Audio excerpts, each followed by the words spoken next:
नमस्कार, मैं हूं कोमल शर्मा और आप देख रहे हैं न्यूज 21 मॉर्निंग बुलेटिन में स्वागत है आपका।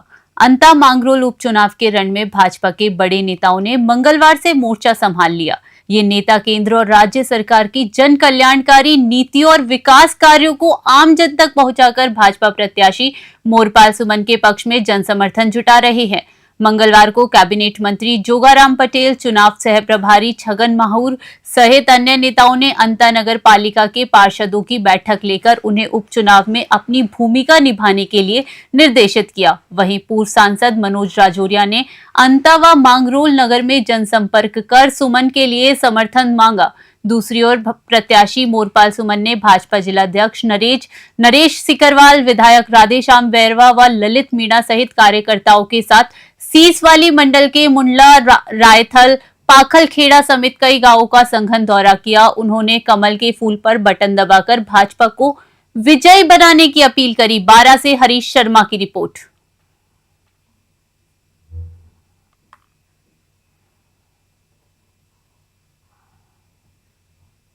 अपर जिला एवं सत्र न्यायालय एडीजे कोर्ट पोखरण ने दहेज प्रताड़ना और आत्महत्या के लिए प्रेरित करने के एक महत्वपूर्ण मामले में बड़ा फैसला सुनाया। प्रताड़ित विवाहिता के पिता ओम प्रकाश ने अपनी बेटी के ससुराल वालों द्वारा लगातार प्रताड़ित किए जाने से परेशान होकर कीटनाशक पीकर आत्महत्या कर ली थी। लोक अभियोजक समंदर सिंह राठौड़ ने बताया कि कोर्ट ने विवाहिता के पति अनिल और जेठ सोहन लाल को दोषी मानते हुए 10 वर्ष के कठोर कारावास और प्रत्येक पर 3 लाख रुपए के अर्थदंड से दंडित किया है। एडीजे डॉक्टर महेंद्र कुमार गोयल की अदालत ने यह फैसला सुनाया। पोखरण से भूपेंद्र राणा की रिपोर्ट।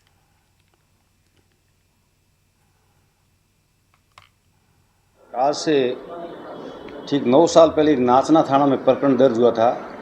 उसके अंदर मंजू जो ओम प्रकाश की पुत्री थी, उसकी शादी अनिल के साथ हुई थी। तो उसका पति अनिल व उसका ससुर शिवपत राम और उसका जेठ सोहनलाल उसको दहेज के लिए तंग व परेशान करते थे। उसके बाद में मंजू के पिता ने उनसे आहत होकर कीटनाशक पीकर आत्महत्या कर ली थी, क्योंकि उसकी बेटी को वो ससुराल वाले बार बार तंग व परेशान करते थे।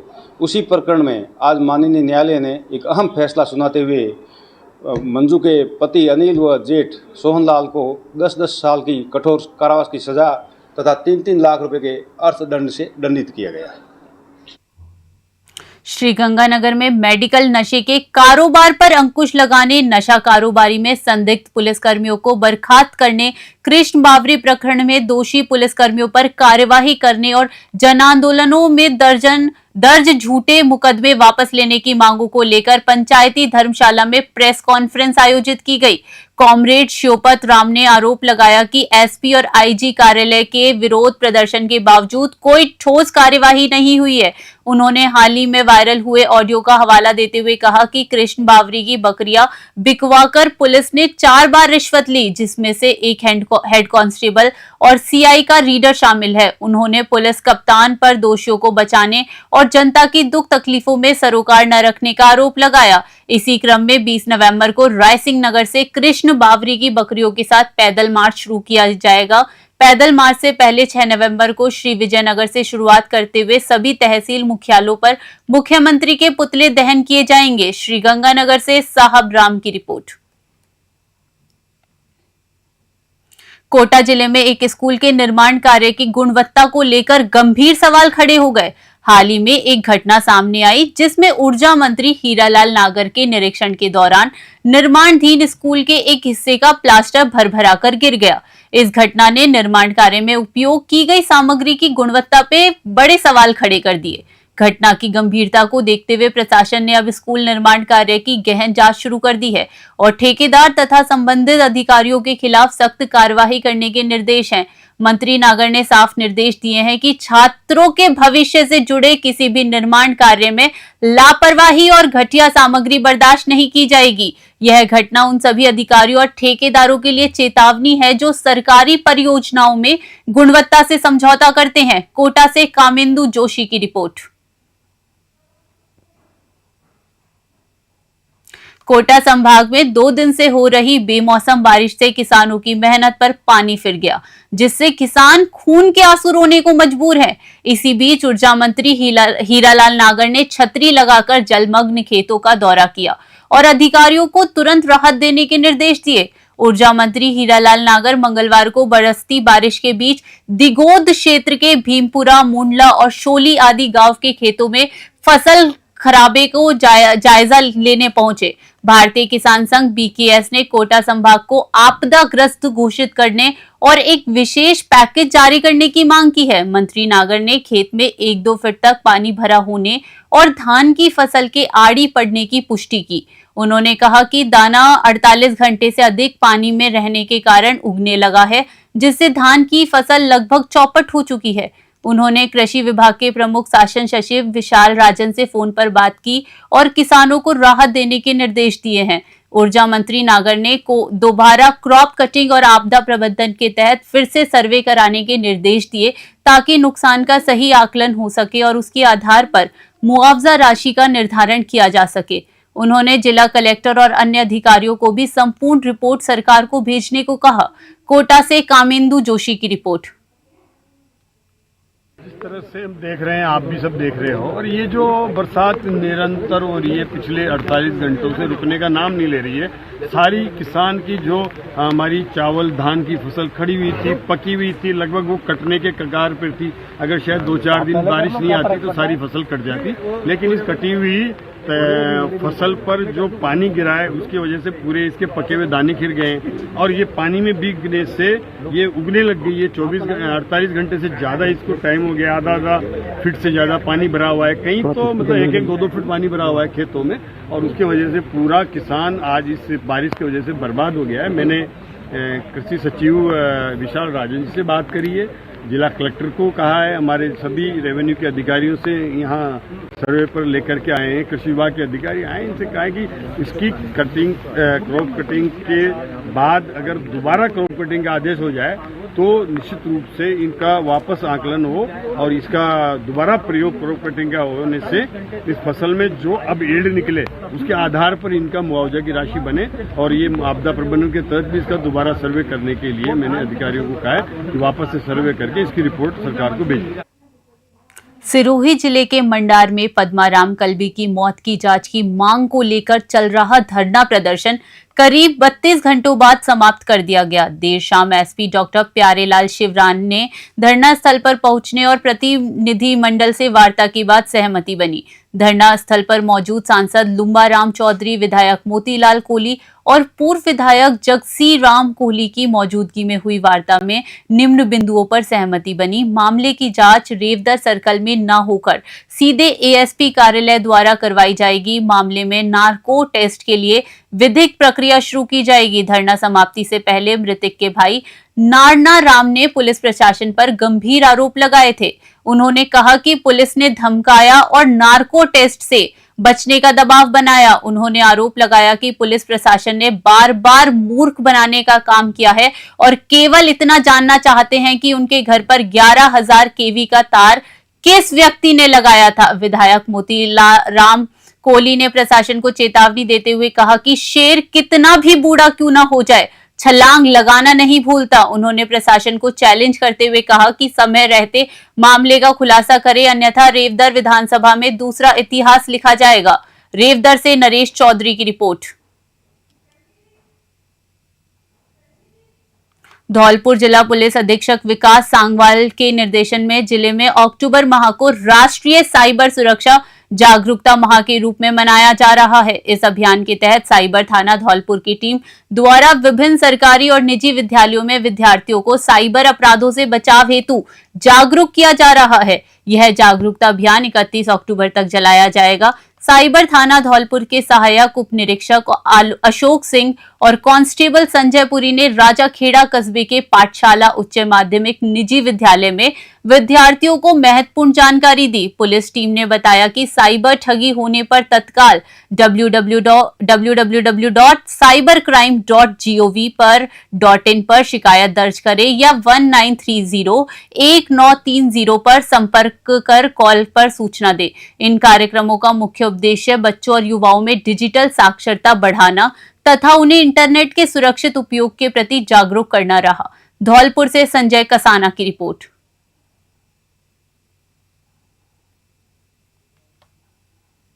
आज विश्व स्ट्रोक दिवस मनाया जा रहा है। कोटा में मंगलवार की शाम को राजकीय मेडिकल कॉलेज कोटा के न्यूरोलॉजी विभाग अध्यक्ष सीनियर प्रोफेसर डॉक्टर विजय सरदाना ने स्ट्रोक के बढ़ते खतरे और कृत्रिम बुद्धिमत्ता एआई की भूमिका पर प्रकाश डाला। उन्होंने स्ट्रोक को मस्तिष्क में दिल के दौरे जैसा बताते हुए कहा कि रक्त आपूर्ति बाधित होने पर देरी से पहुंचना मस्तिष्क को स्थायी क्षति पहुंचा सकता है, इसलिए हर मिनट मायने रखता है।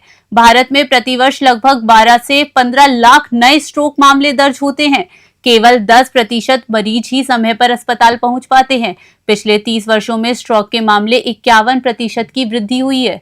मुख्य कारण की बात करें तो उच्च रक्तचाप, मधुमेह, धूम्रपान, अस्वास्थ्यकर आहार और निष्क्रिय जीवन शैली के कारण स्ट्रोक आता है। डॉक्टर सरदाना ने स्ट्रोक की पहचान के लिए फास्ट नियम बताना यानी फेज, आर्म, स्पीच और टाइम, इन 4 चीजों से ही स्ट्रोक का तुरंत पता लगाया जा सकता है। साथ ही डॉक्टर सरदाना ने बताया कि एआई तकनीक अब स्ट्रोक की पहचान, शिक्षा और पुनर्वास में सहायक बन रही है। चैट जीपीटी और जेमिनी जैसे चैटबॉट्स लोगों को स्थानीय भाषाओं में स्ट्रोक के लक्षण और बचाव उपाय सरल भाषा में समझा रहे हैं। दिल्ली के एक एआई न्यूज रूम ने 2024 में फास्ट अभियान संदेशों को 11 भारतीय भाषाओं में अनुवाद कर 40 लाख लोगों तक पहुंचाया। डॉक्टर सरदाना ने बताया कि कोटा मेडिकल कॉलेज देश के चुनिंदा राष्ट्रीय स्ट्रोक रजिस्ट्री केंद्रों में से एक है। उन्होंने कहा कि सही समय पर सही जानकारी और एआई की मदद से हजारों जीवन बचाए जा सकते हैं। कोटा से कामेंदु जोशी की रिपोर्ट।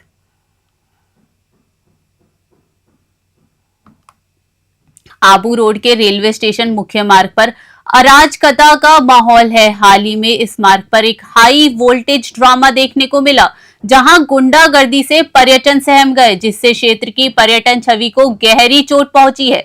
महिला पर्यटन ने खुलेआम बदसलूकी का आरोप लगाते हुए कहा कि शराब विक्रेताओं ने उनका गिरेबान पकड़ा और उसके साथ अभद्र भाषा का प्रयोग किया। जी हां, गलत लैंग्वेज का यूज किया। आरोप है कि शराब विक्रेताओं ने एक अन्य व्यक्ति पर लाठी से जानलेवा वार भी किया। स्थानीय लोगों ने सवाल उठाया है कि प्रशासन कब जागेगा।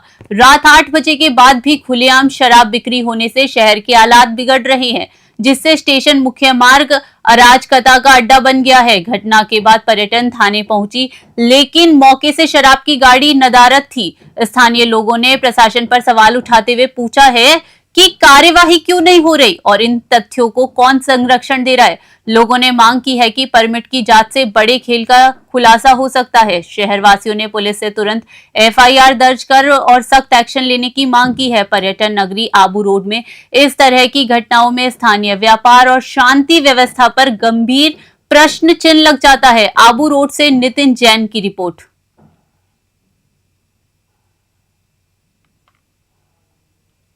रायसिंह नगर की जाट धर्मशाला में श्री यादे माटी कला बोर्ड राजस्थान सरकार द्वारा आयोजित तकनीकी सहायता एवं प्रशिक्षण कार्यक्रम संपन्न हुआ। इस शिविर में माटी कला से जुड़े कामगारों में प्रशिक्षण देने और उन्हें उपकरण उपलब्ध कराने के लिए लॉटरी सिस्टम का उपयोग किया गया।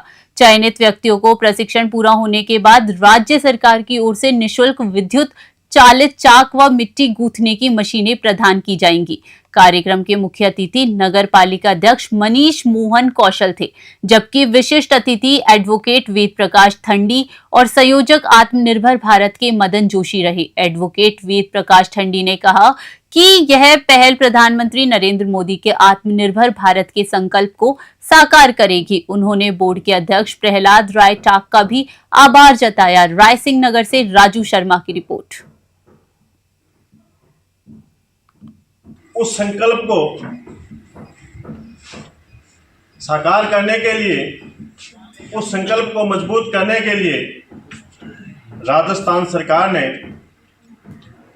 श्री यादे माटी कला बोर्ड के माध्यम से हम सबको आत्मनिर्भर बनाने के लिए जो योजनाएं शुरू की है, उन योजनाओं का लाभ अंतिम व्यक्ति तक मिले, इसके लिए जो कार्य कर रहे हैं राज्य सरकार, और उस कार्यक्रम का नेतृत्व करने वाले राज्य मंत्री के रूप में हमारे गंगानगर जिले के सिरमौर मेरे बड़े भाई प्रहलाद जी टाक, उनके लिए भी एक बार जोरदार तालियां। पुष्कर के विश्व प्रसिद्ध ब्रह्मा मंदिर में मंगलवार को श्रद्धालुओं के साथ अभद्र व्यवहार का आरोप लगाते हुए तीर्थ पुरोहितों ने प्रशासन से जांच की मांग की है। युवा मोर्चा के दामू पाराशर और संजय पाराशर तीर्थ पुरोहित ने आरोप लगाया कि मंदिर परिसर में आए श्रद्धालुओं के साथ कुछ लोगों ने अनुचित भाषा का प्रयोग किया और असभ्य व्यवहार किया, जिससे मंदिर का धार्मिक वातावरण प्रभावित हुआ। उन्होंने एसडीएम गुरु प्रसाद तंवर से मिलकर आधिकारिक शिकायत दर्ज कराई। उपखंड अधिकारी गुरु प्रसाद तंवर ने मामले को गंभीरता से लेते हुए सुनवाई की और आश्वासन दिया कि यदि आरोप सही पाए गए तो संबंधित लोगों के खिलाफ जांच कर कार्यवाही की जाएगी। मंदिर परिसर में अनुशासन बनाए रखने के लिए उचित कदम उठाए जाएंगे। वहीं श्रद्धालुओं ने भी प्रशासन से अपील की है कि विश्व प्रसिद्ध ब्रह्मा मंदिर में शांतिपूर्ण और धार्मिक माहौल बनाए रखा जाए ताकि किसी की आस्था को ठेस न पहुंचे। पुष्कर से सीताराम गहलोत की रिपोर्ट। अभी क्या है, तीर्थ गुरु पुष्कर पुरोहित संघ के लोग बाग जो सभी अध्यक्ष और सचिव जो थे वो एक ज्ञापन देके गए हैं कि साहब हमारे साथ यहाँ जो मेला मैदान और उसके जो मंदिर के पास में जो गेट वगैरह है वहाँ पर ये लोग बाग अभद्रता करते पुलिस वाले, उसके बारे में ज्ञापन दिया है। तो हमने बुलाया भी एसएसओ साहब बात करेंगे, बुला के मीटिंग करके और जो भी इसके बारे में है तो उसको पाबंद करेंगे, ऐसा भविष्य में नहीं। सर, ये अनाउंसमेंट को लेकर ब्रह्मा मंदिर के वीडियो सोशल मीडिया पे वायरल हो रहे हैं, जो अभद्र भाषा में तीर्थ यात्रियों को, श्रद्धालुओं को माइक पर बोला जाता है। सर, इसके बारे में हम निर्णय कर रहे हैं कि भाई एक ऐसी अनाउंसमेंट का सिस्टम बनाया जाए जिसमें रिकॉर्डेड मैसेज हो कि श्रद्धालुओं के जो भी इस बारे में, और वो उस मैसेज को हम बार बार रिपीट करें। सर, पंडों के साथ में जो पुलिसकर्मी बाहर के आए हुए जो बदतमीजी करते हैं, तो हमने ये कलेक्टर साहब को शांतिपूर्वक ये ज्ञापन दिया है कि एक तो आप हमारे पुष्कर के लिए, हमारे पंडों के लिए एक तो आप एक रास्ता दीजिए हमारे को, और एक यात्री जो हम लेके आते हैं उनके लिए रास्ता दीजिए। और ये पंडे जो पुलिस वाले जो तीर्थ पुरोहित से जो बदतमीजी करते हैं इनको थोड़ा समझाइए। कहाँ की घटना ही है? ये ब्रह्मा जी की घटना है सर। क्या मामला हुआ? ये मामला हुआ, अगर तीर्थ पुरोहित यात्री लेके जाएगा सर तो वो इधर से जाएगा और इधर से आएगा, वो घूम के नहीं आएगा। तो हम इधर से ही आना चाहते हैं, ये मामला है। अभी आपने ज्ञापन दिया, एसडीएम साहब ने क्या कहा?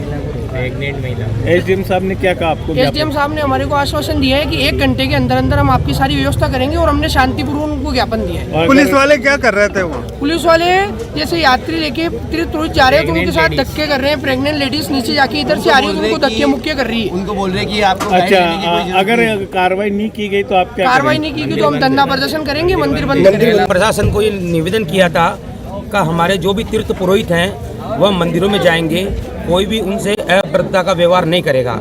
लेकिन अभी कुछ समय से सभी पंडितों के साथ में गलत व्यवहार कुछ पुलिसकर्मियों के द्वारा किया जा रहा है। इसका हम तीर्थ पुरोहित संघ ट्रस्ट की तरफ से घोर विरोध करते हैं और हम ये प्रशासन से निवेदन करते हैं कि एक तो तीर्थ पुरोहित जो भी यात्रियों की गाड़ियाँ लेके आएगा वह हमारे ट्रस्ट का कार्ड के द्वारा, हमारे ट्रस्ट के पास में 500 गाड़ियों की क्षमता है पार्किंग में रखने की, हमारी सारी गाड़ियां एक तो वहां पे आने दी जाए। और दूसरी हमारी ये निवेदन रहेगा, किसी भी तीर्थ पुरोहित के साथ में मंदिर में जाने से कोई भी प्रशासन के अधिकारी न रोक सकेंगे। ये हमारा निवेदन है। राज्य सहकारी भूमि विकास बैंक लिमिटेड कोटा के संचालक मंडल की बैठक में मुख्यमंत्री अवधि पार ब्याज राहत एकमुश्त समझौता ओटीएस योजना की अवधि बढ़ाए जाने का स्वागत किया गया। राज्य सरकार ने मुख्यमंत्री अवधि पार ब्याज राहत योजना 2025-26 की अवधि बढ़ाकर 31 दिसंबर 2025 तक कर दी है। बैंक अध्यक्ष चैन सिंह राठौड़ ने बताया कि कोटा बैंक का प्रदर्शन इस योजना में सराहनीय रहा है, जिसके चलते यह बैंक हाडोती संभाग में प्रथम स्थान पर रहा है। अब तक 278 श्रेणियों को 718.62 लाख की राहत दी गई है। बैंक ने 1070.42 लाख की वसूली सुनिश्चित की है। अध्यक्ष राठौड़ ने कहा कि मुख्यमंत्री की यह महत्वाकांक्षी योजना किसानों को आर्थिक सशक्तिकरण और मुख्यधारा से जोड़ने का नया अवसर प्रदान कर रही है। सचिव ऋतु सप्रा ने बताया कि बैंक की शाखाओं में रामगंज मंडी शाखा प्रथम और सांगोद शाखा द्वितीय स्थान पर रही। सचिव ने सभी शाखाओं को निर्देश दिए हैं कि वे 31 दिसंबर 2025 तक सभी पात्र श्रेणियों की वसूली सुनिश्चित नियंत्रित करे और गैर सहयोगी श्रेणियों पर सहकारी अधिनियम 2001 की धाराओं 99, 100 व 103 के तहत कार्यवाही करे। कोटा से कामेंदु जोशी की रिपोर्ट। हमारे आज भूमि विकास बैंक की बोर्ड की बैठक थी और इसमें जो ओटीएस स्कीम जो हमारे भारतीय जनता पार्टी की सरकार, भजनलाल जी मुख्यमंत्री जी की सरकार में हमारे यहाँ के सांसद, कोटा बूंदी के लोकसभा सांसद और हमारे लोकसभा अध्यक्ष भाई साहब ओम जी बिरला के प्रयास से और उनके सानिध्य से हमारे को 200 करोड़ की योजना जो भूमि विकास बैंक राजस्थान के 36 बैंक में जो योजना मिली थी उसके लिए बहुत बड़ा भाई साहब ने प्रयास किया।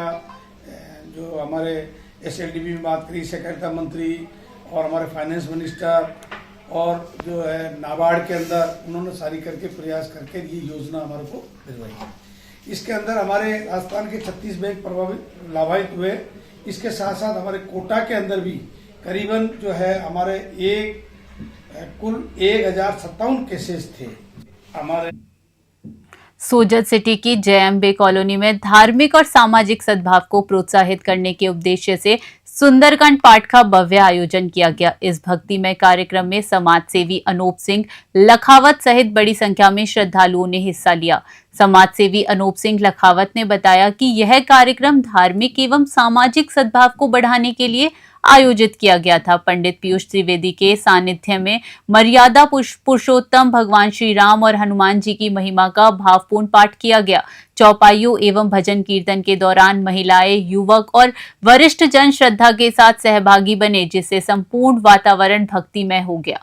पंडित त्रिवेदी ने सुंदरकांड के प्रेरणादायक प्रसंगों के माध्यम से भक्ति, समर्पण और सेवा भावना के मूल संदेशों को सरल एवं प्रभावी ढंग से समझाया। कार्यक्रम के समापन पर समाजसेवी अनूप सिंह लखावत ने उपस्थित श्रद्धालुओं को आभार व्यक्त किया और समाज में सद्भाव एवं धार्मिक एकता को मजबूत बनाए रखने का संकल्प लिया। पाली से ललित तिवारी की रिपोर्ट।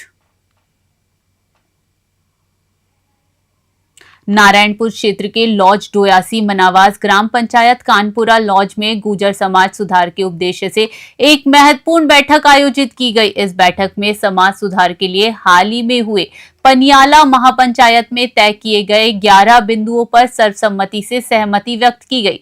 बैठक में पनियाला महापंचायत द्वारा निर्धारित 11 सुधार बिंदुओं को लागू करने पर जोर दिया गया। मीटिंग में लोकेश रैया सरपंच कानपुरा लॉज, हीरालाल धादाबाई डेलीगेट, राम कंवराल रैया, इंद्राज गिराटी ब्लॉक शिक्षा अधिकारी, शीशराम मुक्कड़, बाबूलाल मुक्कड़, दाताराम धबाई, देवनारायण सेवा समिति अध्यक्ष शीशराम प्रबोधक, रामूतार भगदड़, श्यामलाल भरगढ़, मातादीन उप प्रधान प्रकाश रैया एवं अन्य ग्रामवासी मौजूद रहे। नारायणपुर से भरत कुमार शर्मा की रिपोर्ट।